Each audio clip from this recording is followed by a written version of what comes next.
मैं तोड़ मोड़ से नहीं बताऊंगा। 4 साधना होती है, 4 साधना जो हमें गुरु समनदास जी ने बताई है।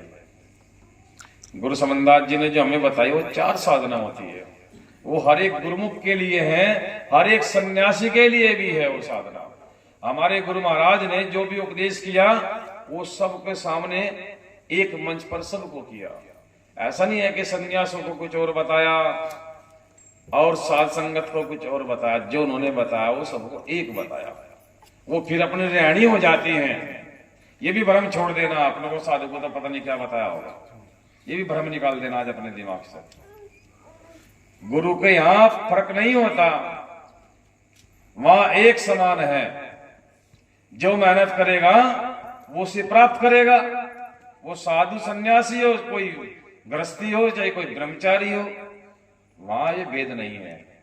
वहां तो मेहनत रंग लाती है। तो हमें गुरु समनदास जी ने जो 4 साधना बताई है वो कौन सी साधना है? प्रथम विचारिक, दूसरे नंबर पर अचारिक,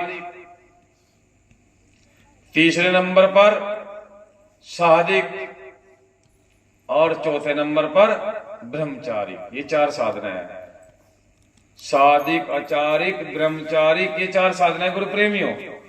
अचारिक, अब इनका अर्थात सुनो आप, ये क्या साधना है। यहां ही आपको पता चलेगा सत्य क्या है और सत्संग क्या है। ये सब जानोगे आप यहां से ही जानोगे आप। इसी बात के द्वारा आप समझोगे। हमें गुरु जी ने कहा विचार के द्वारा चलिए आप। और ये एक एक प्रवचन गुरु समनदास जी कई कई साल तक करते थे मंच पर। तब नहीं समझ पाए लोग। जो समझ गए ना वो अलग हो गए, वो अटल हो गए। गुरु जी कहते थे विचार के द्वारा चलिए। विचार कहते हैं वाणी से जो उत्पन्न हुआ, मुख से जो निकला विचार। यहां पर कहते हैं कि विचार के द्वारा चलो।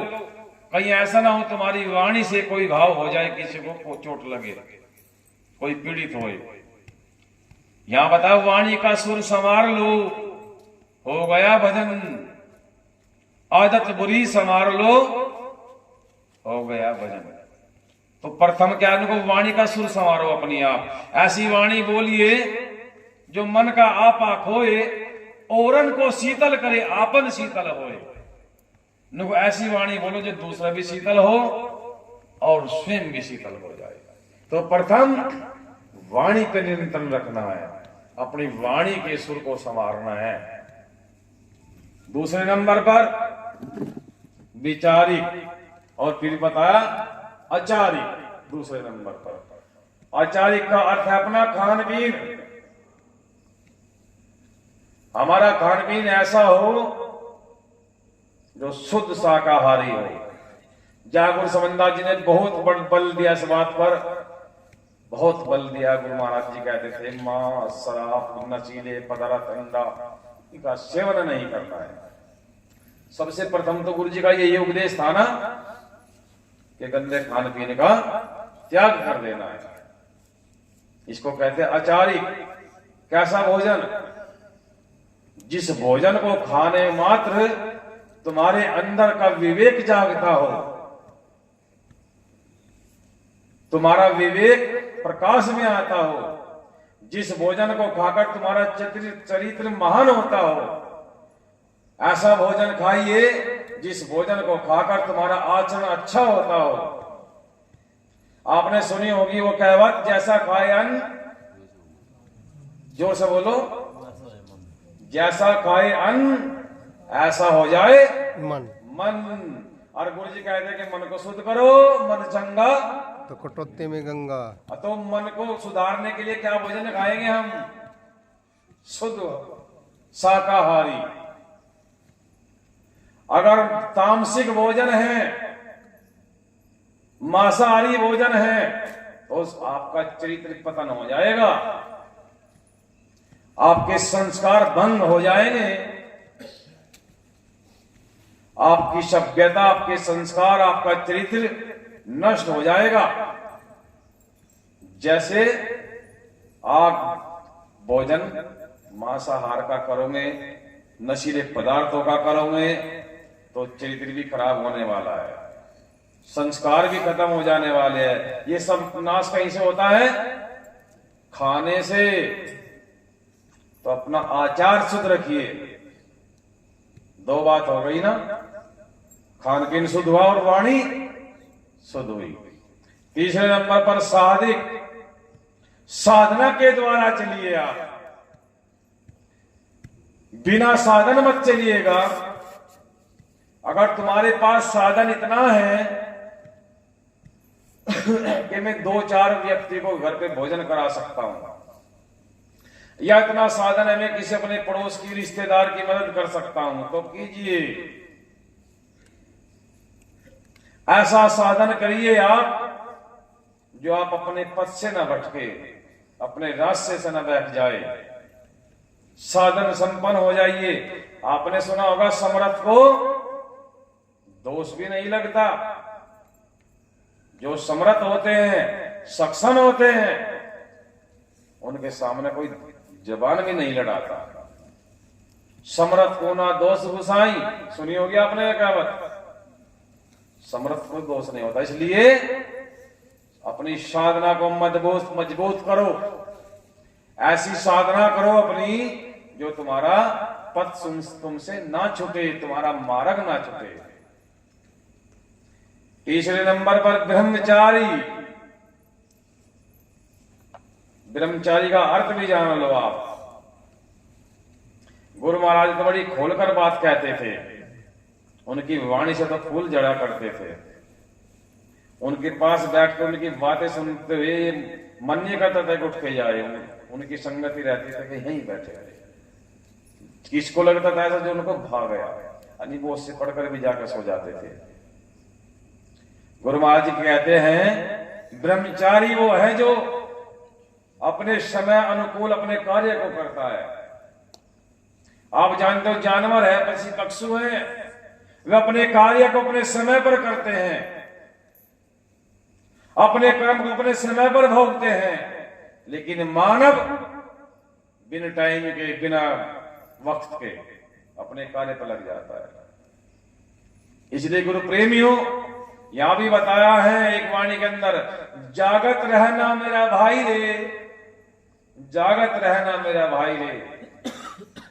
बताया है बैरी मारे दांव से, कामन मारे हंस खेलिया धोरे रहत बतलाई रे, तुम जागत रहना मेरा भाई रे। बताया है सब रस लेत निचोड़ कामनी, तेरी बल बुद्धि घट जाई रे। सब रस लेत निचोड़ कामनी, बल बुद्धि घट जाई रे। और गन्ने से तेरी खोई बने फिर ना बने मिठाई रे, तुम जागत रहना मेरा भाई, जागत रहना मेरा भाई। तो ये गुरु प्रेमो हमें गुरु जी ने 4 साधना बताई। अब जिसकी साधना पक्की है, मजबूत है, तो उसके अंदर सत्संग है।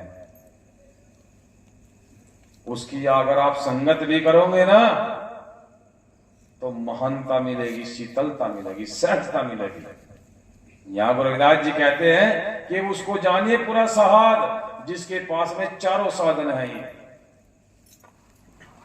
साधिक, आचारिक, विचारिक, ब्रह्मचारिक। साधिक, आचारिक, विचारिक, ब्रह्मचारिक, जिसकी ये 4 साधना पक्की, वो गुरुमुख है, वो ही सत्संगी है और वो ही साध कहलाने का अधिकारी है। हम सब एक दूसरे को साध कहते हैं ना भाई साध, लेकिन साध ऐसे नहीं बन पाएंगे। साध सत्संगी तो कहते हैं, जो कोई सत्संग में नहीं है उसको भी साध कहेंगे आप। साध उसी को कहते हैं जो सत्संगी होता है, और सत्संगी को साध का बन जानोगे आप। यहां कहता है साधु खोजन में चला, साधना मिलिया कोई, लाखों में है नहीं अब कोटि मध्य टोए। इनको मैं लाखों में खोजने निकला था साध को, नहीं मिला मुझे 1 लाख में साध, अब करोड़ में खोजने में निकला हूं कोई साध मिले। और यहां पर रविदास जी कहते हैं साध संगत कर ओट, जन्म जन्म पाप कटेंगे कोट। देखो साध की संगत में कोटि पाप कट जाते हैं। और साध वो जिसकी साधिक आचारिक ब्रह्मचारिक विचारिक चारों साधन पक्के हैं, वो ही साध है। ऐसा नहीं है कि हमारे बीच में कोई साध नहीं है। यहाँ साध है हमारे बीच में कोई, यहाँ जिसकी संगत से पंडाल महक रहा है। वो बहन बेटी भी हो सकती है कोई साध, आपके बीच में भी हो सकता है कोई साध पुरुषों में भी। तो कोई तो हमारे बीच में साध है जिसकी संगति से ये पंडाल महका, ये संगत महक रही है।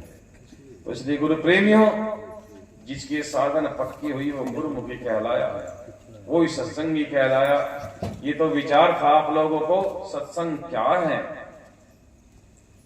सत्संग करने सभी चले आए, गाया कथा विचारे नहीं, सार शब्द कैसे पाए। तो जब मैं यहाँ विचार रखा, ये सत्संग का विचार है। अब जो तुम्हें चाहिए, तुम्हारी दिशा क्या है, तुम्हें किस विधि मार्ग चाहिए, कैसा मार्ग चाहिए तुम्हें। संसारिक रूप में रहते हो, घर परिवार में रहते हो, जो ये साधना